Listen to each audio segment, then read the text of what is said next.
नमस्कार. मुंबई होम किचनमध्ये अमिता खरपुडे आपलं सर्वांचं स्वागत करत आहे. मी आज होळीनिमित्त बनवली जाणारे मालपोहे याची रेसिपी तुमच्याबरोबर शेअर करत आहे. अगदी कमीत कमी साहित्यात आणि कमीत कमी वेळेमध्ये सहज होणारी ही छान अशी सुंदर स्वीट डिश आहे. आपण होळीला जरूर बनवून बघा. तर आता आपण त्याच्यासाठी लागणारं साहित्य बघूया. मी इथे 1 कप मैदा घेतला आहे, 1 कप दूध घेतलेलं आहे. इथे मी मावा घेतलेला आहे 250 ग्रॅम मावा. मी हा ची किसायची चाळणी असते त्याने किसून घेतला. 2 कप साखर घेतली. आता आपण बॅटर तयार करून घेऊ. मी इथे 1 कप मैदा घेतला आहे पातेल्यामध्ये आणि आपण त्याच्यात थोडं थोडं दूध घालून हा मैदा छान असा मिक्स करून घ्यायचा आहे. थोडं थोडं दूध घातल्यामुळे याच्यामध्ये लम्स पडणार नाहीत आणि जास्त पातळही होणार नाही. आपल्याला फ्लोईंग याच्यापर्यंत करून घ्यायचा आहे. तो असं करून थोडं थोडं करून मी हे 1 कप दूध याला लागलेलं आहे. हे छान असं रिबिन कन्सिस्टन्सीवर खाली पडेल इतपत आपल्याला हे पातळ करून घ्यायचं आहे.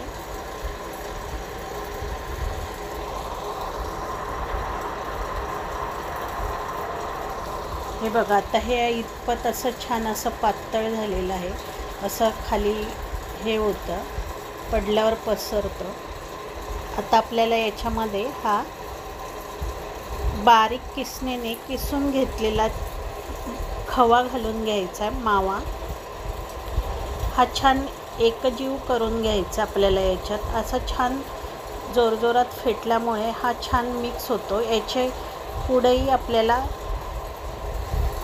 हे राहिलं नाही पाहिजे. असं एकदम मऊसूत दोन्ही एकजीव करून घ्यायचं.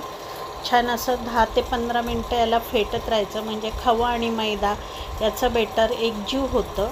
हे बघा, आता हे छान असं एकजीव झालं. जर खवा घातल्यावर तुम्हाला बॅटर घट्ट वाटत असेल तर 2 चमचे थोडंसं दूध अजून घातलं तरी चालू शकतं, पण मला हे 1 कपामध्ये बरोबर झालेलं आहे. बघा, आता हे आपण वरून खाली असं ओतलं तर ते असं स्प्रेड होतं. एवढं पातळ आपल्याला पाहिजे. आता आपण हे झाकून साईडला ठेवूया.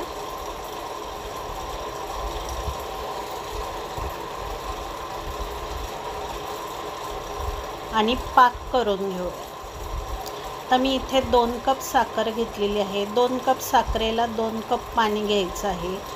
आपण जसा गुलाबजामचा पाक बनवतो त्याच पद्धतीत आपल्याला पाक बनवून घ्यायचा. साखर छान मेल्ट झाली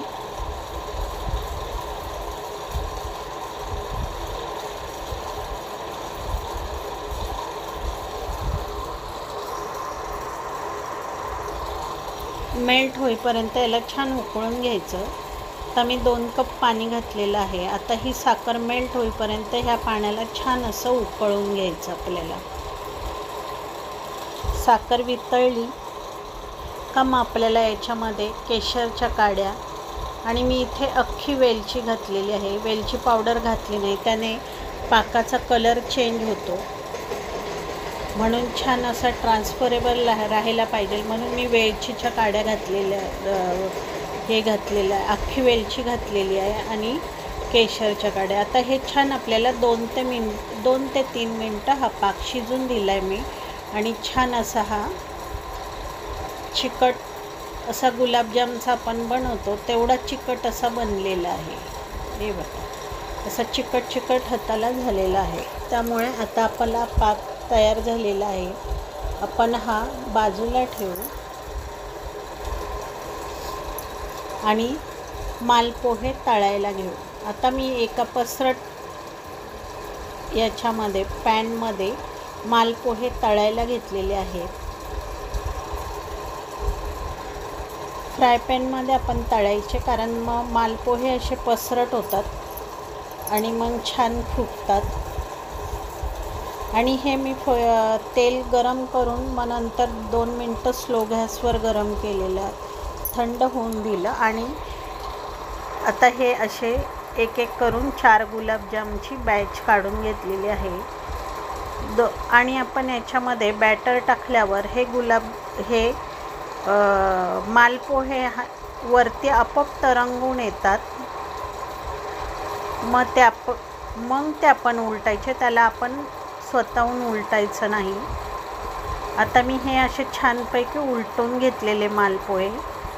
तसंच खालच्या बाजूनी 2 ते 3 मिनटं परत तळून घ्यायचे. दोन्ही बाजूनी छान तळले का मग हे आपल्याला काढून घ्यायचे आहेत. छान असं ब्राऊन कलर आला, गोल्डन ब्राऊन कलर आला का मग आपण हे काढून घ्यायचे. आपले आता मालपोहे तळून झालेले आहेत. आता हे मालपोहे आपल्याला पाकामध्ये घालून घ्यायचे आहेत.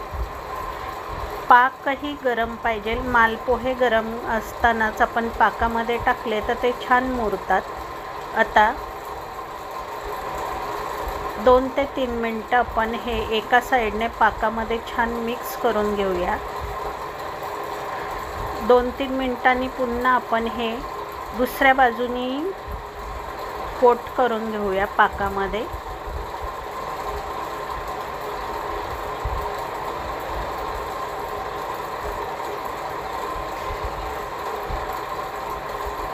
आता हे मालपोहे छान पाकामध्ये मुरले म्हणजे खाण्यासाठी अगदी तयार होतात. तर दुसऱ्या बाजूनी आपण 2 ते 3 मिनटं छान असे मुरून द्यायचे. आता आपले हे मालपोहे खाण्यासाठी तयार झालेले आहे. ही रेसिपी ह्या होळीला जरूर करून पहा आणि आवडल्यास लाईक करा. तुमच्या मित्रमैत्रिणींना शेअर करा. मुंबई होम किचन चॅनलवर तुम्ही पहिल्यांदाच ही रेसिपी पाहत असाल तर मुंबई होम किचन चॅनलला सबस्क्राईब करा. बेलचं बटन दाबायला विसरू नका, म्हणजे अशाच नवीन रेसिपी मी जेव्हा अपलोड करत जाईल तेव्हा तुम्हाला त्याचं नोटिफिकेशन येईल. आता मी ही छान अशी सजवून ठेवते डिश. आता बघा हे मालपोहे मी छान असे याच्यामध्ये एका प्लेटमध्ये काढून घेतलेत. वरतून आपण त्याच्या छान असा पाक ओतून घेऊया. त्याला असा छान केशरचा कलरही आलेला आहे. आणि वरतून ड्रायफ्रूटनी सजवून घेऊया. कशी वाटली ही माझी डिश? आणि जरूर ह्या होळीला करा. तुम्हाला सर्वांना होळीच्या शुभेच्छा. मुंबई होम किचन चॅनलला लाईक करा, सबस्क्राईब करा, मित्रमैत्रिणींना शेअर करा. बाय.